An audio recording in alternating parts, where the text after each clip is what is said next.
Então, hoje a gente vai ver a palestra na Sociedade Teosófica. Foi dia 30 de setembro de 1911 e a gente está pegando na íntegra, então a gente começa com a introdução. Então, querida Yasmin, pode começar.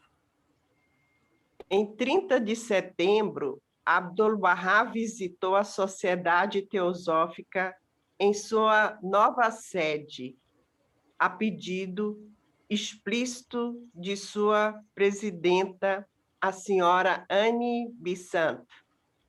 Após um relato geral sobre o movimento e as simpáticas palavras de boas-vindas do senhor A.P.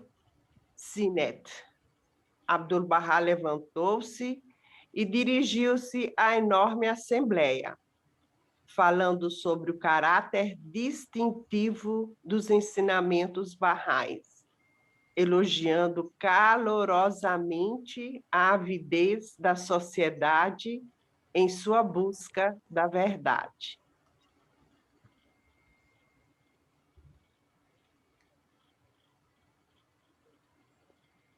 Continuo? Cris. Não. Ó distinta Assembleia, ó amigos da verdade, a natureza inerente do fogo é queimar, a natureza inerente da eletricidade é iluminar, a natureza inerente do sol é brilhar, e a natureza inerente do solo é o poder de crescimento. Não há separação entre uma coisa e suas qualidades inerentes. A natureza inerente das coisas deste mundo é mudar. Assim, em toda parte vemos a mudança das estações. Toda primavera é seguida de um verão, e todo outono traz um inverno. Todo dia uma noite, e toda noite um amanhecer. Há uma sequência em todas as coisas. Que lindo!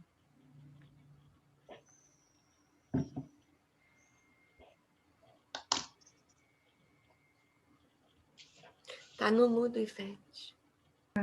Obrigada. Assim, quando o ódio, animosidade, luta, carnificina e frigidez de coração dominavam este mundo e a escuridão cobria as nações, lá, como uma estrela brilhante, ergueu-se do horizonte da Pérsia e resplandeceu com a poderosa luz de orientação, trazendo radiância celestial e estabelecendo um novo ensinamento. Ele declarou as máximas virtudes humanas, ele manifestou os poderes espirituais e os pôs em prática no mundo ao seu redor. Primeiro, ele dá ênfase à busca da verdade. Isto é o mais importante, pois as pessoas são facilmente levadas pela tradição. É por isso que elas frequentemente se opõem umas às outras e contendem umas com as outras.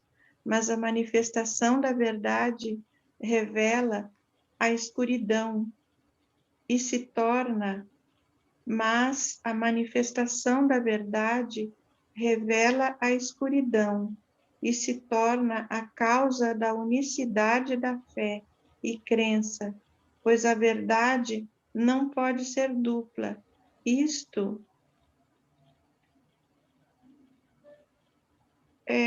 Não é isto possível. aqui no meu não dá para eu ler. Isto não é possível.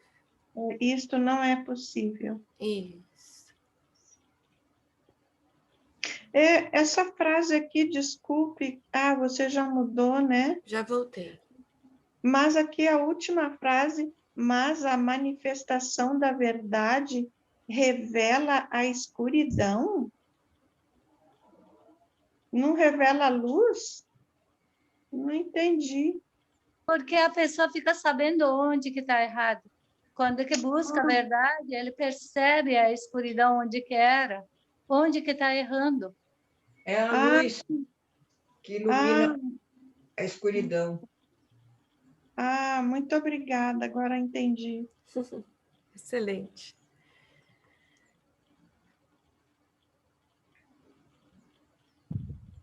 Arohanguês, querida, pode ler o segundo para gente? Como começa? Segundo. Segundo. Segundo Baha'u'lláh ensinou a unicidade da humanidade, ou seja, todos os filhos do homem estão abrigados pela misericórdia do grande Deus.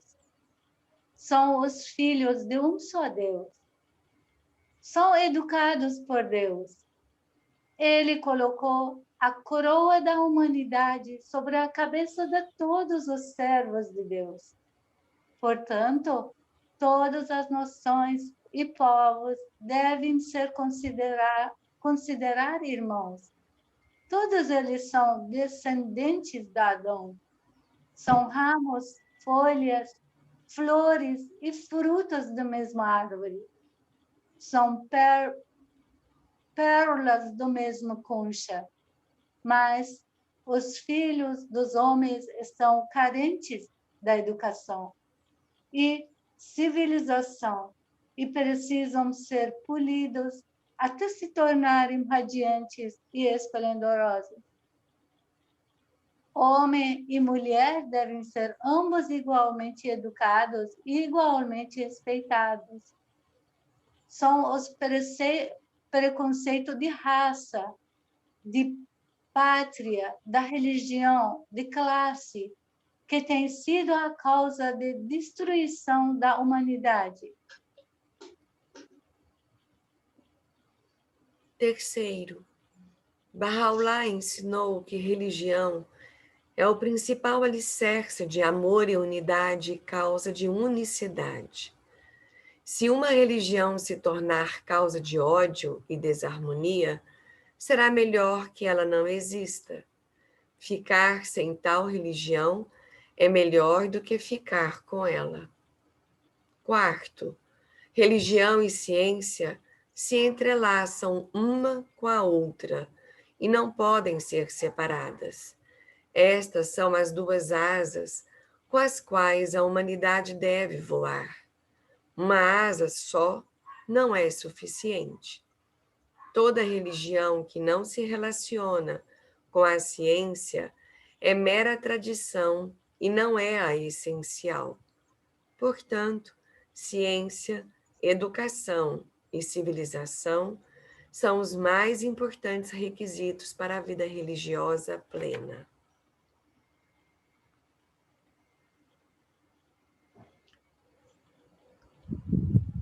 Quinto, a realidade das religiões divinas é uma, pois a realidade é una e não pode ser dupla.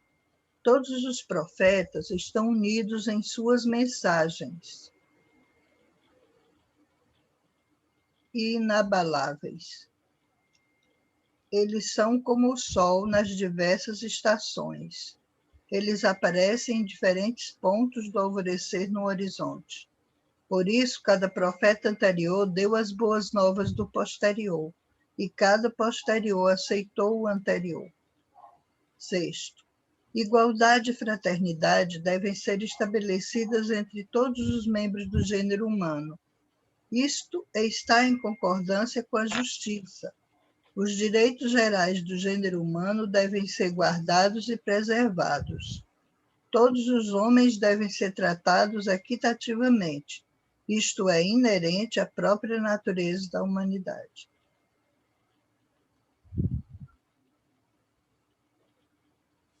Sétimo, as condições do povo devem ser administradas de tal modo que a pobreza desapareça e que, na medida do possível, cada um possa ter conforto segundo sua posição e grau, enquanto os nobres e outros de alta posição se encontram em condições de tranquilidade. Os pobres também devem ser capazes de obter seu alimento diário sem passar pelos rigores da fome. Oitavo, Baha'u'lláh declarou o advento da suprema paz. Todas as nações e povos se abrigarão à sombra da tenda da suprema paz e harmonia. Isto é, através de eleição geral, será estabelecido um grande corpo de arbitramento para apaziguar todas as diferenças e conflitos entre os governos, a fim de que disputas não terminem em guerras.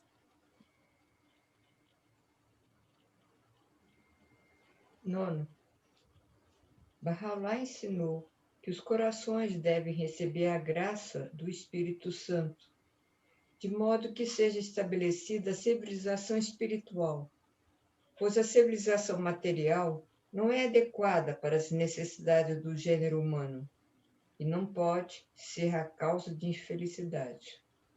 A civilização material é como um corpo e a civilização espiritual é como a alma.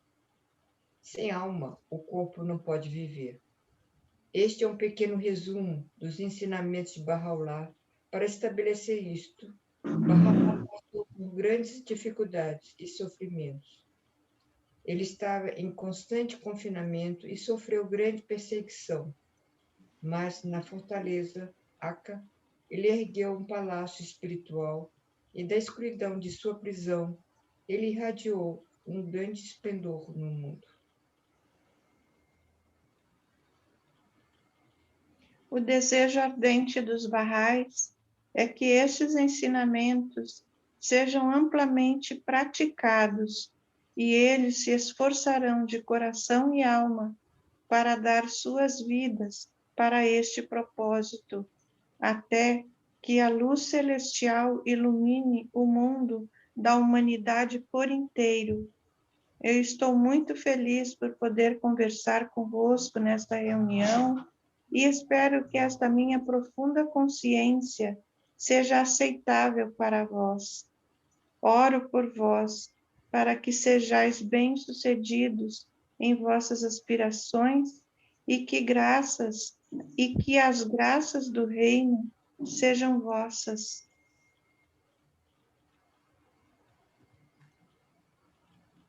Até aqui.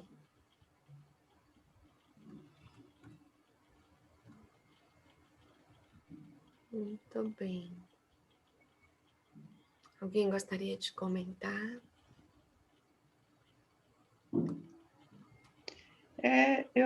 Eu gostaria de comentar justamente aquela parte que eu tinha entendido mal e que foi corrigida, porque eu não tenho esse livro, Palestras de Abdu'l-Bahá em Londres, e era meu anseio antigo de poder ler esse livro. E agora eu estou tendo a graça de ler aqui através dessa reunião, né? E então me tocou muito essa explicação que a Rouhani deu, que se ela pudesse repetir esse trechinho, eu gostaria. Poderia? E ler de novo e falar de novo, foi isso que me chamou muita atenção, é que a gente, lançando um olhar sobre a escuridão, a gente pode refletir sobre a nossa conduta sem luz e corrigir, mas do jeito que ela falou, eu gostei muito. Queria que ela falasse de novo, se fosse possível. Então, a leitura está dentro desse primeiro aqui. É aqui, ó, é o último parágrafo. Pode ler você, querida. Mas a manifestação da verdade revela a escuridão e se torna a causa da unicidade de fé e crença, pois a verdade não pode ser dupla. Isto é porque aí aqui no aí Isto não é possível. Aparece aqui a imagem de quem está falando e aí cobre a palavra que eu estou no telefone aqui. Sim. Então eu gostaria de ouvir de novo a Ruhani falar, me fez uma compreensão tão boa ali. Podia? Sabe, vou dar um exemplo aqui. Se você olha, é uma escuridão, foi o Holocausto que foi feito pelo Hitler, né? É uma escuridão. Agora, está aparecendo as verdades sobre as ações do Hitler. Naquela época era um herói, fazia tudo certo, era escuridão, envolveu todo aquele ambiente. Então, quando que agora está sendo jogado luz sobre essa escuridão, daí a gente está vendo a verdade que estava lá. Busca de verdade é assim, quando a gente vai atrás de busca, a escuridão que está na nossa mente, ele se fica revelado para a gente, ó, aqui que estava errando, esse ponto que eu estou errando. Né? Ele joga luz sobre a escuridão onde que a gente está errando. Minha compreensão foi isso, não sei se alguém tem uma compreensão diferente. Também eu posso olhar a palavra original para ver se no lugar da escuridão tem outra palavra. Isso deixa, até que alguém faz um comentário, eu posso olhar ali rapidinho. Eu posso também fazer um comentário. Ao invés de revela a escuridão, às vezes pode ser tradução que não foi bem feita. Pode ser mostra a escuridão. Entendeu? Em vez de revela, mostra. Mostra a verdade, mostra a escuridão do que revela a escuridão. Assim também a gente entende, pode entender mais, né? Porque a gente tendo a compreensão de que a escuridão não tem existência própria, é apenas a ausência da luz, né? Então, quando a gente pode enxergar aonde falta a luz, a gente então pode iluminar e fazer a coisa do jeito que Deus indica que é o caminho certo, né? Às vezes as palavras podem não estar caindo muito bem, né? Então, é questão de tradução. Eureka! Eureka! Aí você sabe o que é eureka, Ivete? Você descobriu na sua escuridão a luz da verdade, que isso estamos falando. Isso, oba, ótima, gostei, Cris. Que bom. Obrigada. Eu achei.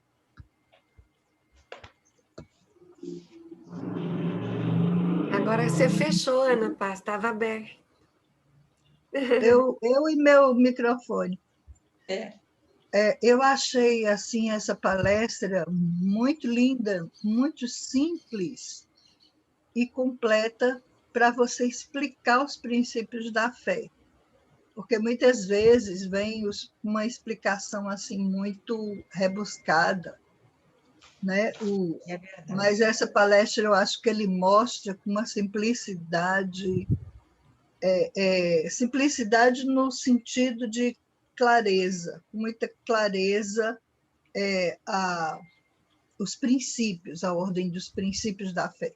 E dentre eles, um que eu sempre ficava imaginando, quando eu li esse princípio, que é a questão da nova ordem mundial, né? Do governo mesmo, da nova administração Bahá'í. Às vezes a gente fica estudando e fica querendo saber, fazer um exercício de futuro, como será isso no futuro, né?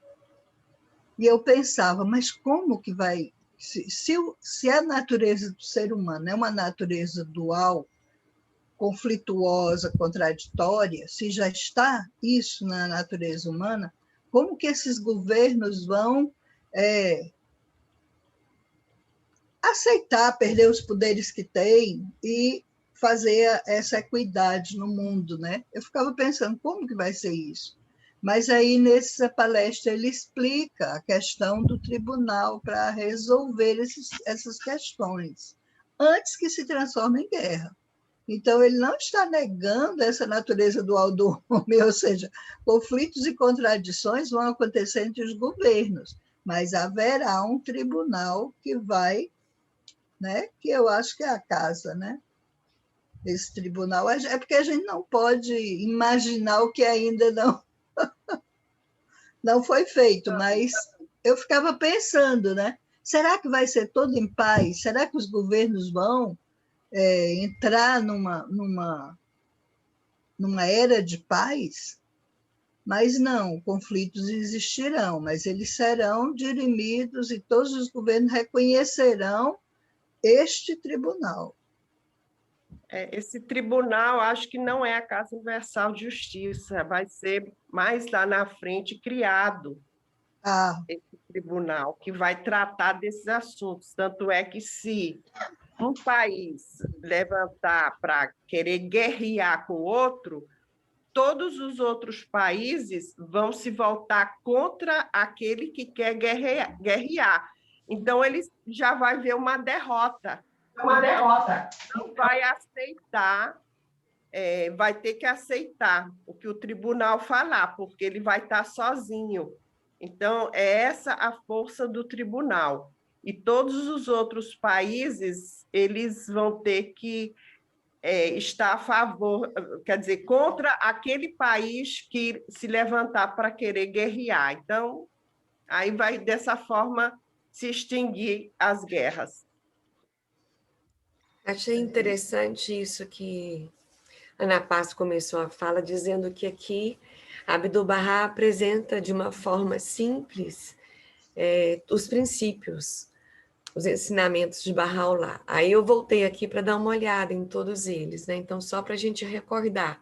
O primeiro, ele fala da busca da verdade. O segundo princípio, ele fala da unicidade da humanidade, que todos somos filhos do grande e misericordioso Deus. E fala também dos direitos de igualdade entre homem e mulher. E a ausência de preconceitos de raça, pátria, religião, classe. No terceiro, ele fala da unidade da religião. E ele fala ele fala da religião em si, que a religião tem que ser o alicerce de amor e unidade da humanidade, causa de unicidade. E que se essa religião ela se tornar em ódio e desarmonia, se for causa de ódio e desarmonia, é melhor que ela não exista. No quarto, ela fala da união entre religião e ciência, que devem se entrelaçar uma na outra, que elas não podem ser separadas, como as asas de um só pássaro para a humanidade voar. No quinto, aí ele traz que as religiões são divinas e unas, então que é uma realidade só, que todos os profetas, eles estão unidos em suas mensagens e que eles são inabaláveis. No sexto, ele traz a questão da justiça, da fraternidade, da igualdade. Então, essa importância de que os direitos sejam respeitados e da que os homens devem ser tratados equitativamente. Nossa, equitativamente. Ai, ai. E no sétimo, ele traz a questão da divisão para se acabar com os extremos de riqueza e pobreza. Então, ele fala que os nobres eles podem ter condições de viver com tranquilidade, mas que não deve faltar alimento diário para os pobres. No oitavo, que é o que a Ana Paz estava falando antes, ele fala dessa suprema paz e harmonia, esse advento dessa suprema paz, que seja estabelecido um grande corpo de arbitramento, para que se possa ter paz e que se terminem com as guerras. E no nono, ele fala desse estabelecimento de uma civilização espiritual, que não basta a gente evoluir materialmente, a gente ter essa civilização material, mas que a gente possa ter, a humanidade possa caminhar tanto materialmente como espiritualmente, e ele faz essa analogia que um corpo sem alma não pode viver. Então, realmente é maravilhoso. Muito bem lembrado. Ivete, está no mudo, querida. Está no mudo ainda, Ivete. Aonde eu moro, todo o movimento da rua entra para dentro de casa, então tem que fechar tudo, e mesmo fechando, o barulho da rua entra, então por isso eu sempre procuro deixar no mudo, para não entrar ruído na reunião. Certo. Mas sobre aquela observação, voltando, na última vontade de testamento de Abdu'l-Bahá, na primeira parte, tem uma frase que Abdu'l-Bahá fala sobre isso. Ele explica: caso surjam divergências, deverão estas ser ajustadas amigável e concludentemente pelo Tribunal Supremo, que deverá incluir representantes de todos os governos e povos do mundo. Então, é isso que Abdu'l-Bahá expressou na última vontade de testamento, a respeito de como as coisas vão ser, né? A gente pode até nem imaginar ainda, mas Abdu'l-Bahá já diz como elas vão ser, né? Lendo um pouquinho antes, posso ler esse pedacinho desse parágrafo? Ou já está acabando o tempo? Tá, nós já estamos finalizando, mas pode ler sim, querida. Então, então Abdu'l-Bahá vinha falando a respeito da guardiania das mãos da causa, e então ele escreveu assim: este corpo das mãos da causa de Deus está sob a direção do guardião da causa de Deus. E isso antes, né? Ele deve continuamente exortá-las a se esforçarem o máximo que lhes for possível para difundir as doces fragrâncias divinas e guiar todos os povos do mundo, pois é a luz de guia divina que faz com que todo o universo seja iluminado. De modo algum é permissível, nem por um momento sequer, deixar de obedecer a este mandamento absoluto, obrigatório para todos, pois é o meio de transformar o mundo existente no paraíso de Abha, tornar celestial a face da terra, fazer desaparecer o conflito entre os seres humanos, raças, nações e governos, e para que todos os habitantes da terra possam se tornar um só povo, uma só raça, e o mundo um lar. Aí é que ele fala isso.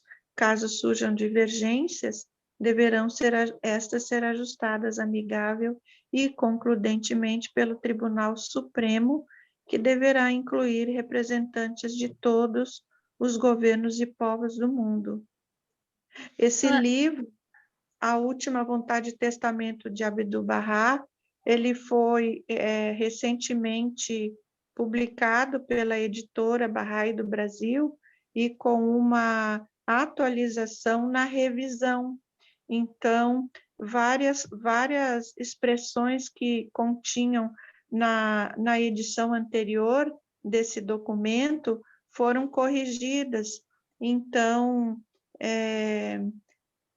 aqui em Lauro de Freitas, nós fizemos a Assembleia organizou um grupo de estudos, e nós concluímos quinta-feira passada o estudo dessa última vontade de testamento, e que nesse ano especialmente, né, é tão bom a gente mergulhar na prescrição para a vida que está contida ali, né, embora a última vontade de testamento faça a gente sentir tanto, nos traz, né, tantas memórias do que o sofrimento que Abdu Abdu'l-Bahá passou, né, tanto na primeira parte do testamento, quanto depois mais na primeira parte. E então lembrei. Obrigada. Muito bom, obrigada, Ivete. Luranguiz, conseguiu encontrar? Tá fechado o seu microfone, amada. Sim, consegui encontrar. Faltou uma palavra-chave aqui no meio, sabe? No lugar de a escuridão, está escrito esta escuridão, que refere às escuridão de guerra, inimizade que fala anteriormente, né? Na mesma frase. Sabe, ele fala primeiro assim, ó. Cadê? Ele fala assim, isto é mais importante, pois as pessoas são facilmente levadas para isso, facilmente levadas à tradição. E por isso que eles frequentemente se opõem uma à outra. Esse é o escuridão, né? Daí, ali ele fala, revela a escuridão. Na peça, ele escreveu, revela esta escuridão. No original dele. Eu vou ler o original dele para quem que entende, para curtir essa frase.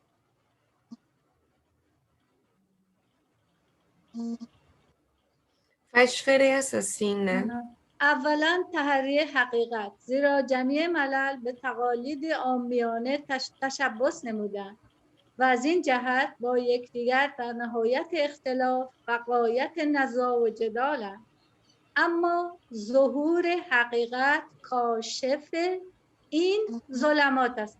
Palavra این aquí, Yasamin, faltou. اما ظهور حقیقت کاشف این ظلمات است و سبب وحدت اعتقاد، زیرا حقیقت تعدد قبول نکنه. Existem erros de tradução, né? Assim como a Ivete viu agora a correção que teve na última vontade do Testamento de Abdu'l-Bahá, no futuro esses outros livros também vão ter correções para a gente poder entender melhor, né? Que momento, que riqueza, né? A gente poder ter esses momentos aqui, esses esclarecimentos. Isso é muito maravilhoso. Gratidão por todas vocês, por esta oportunidade. Obrigada.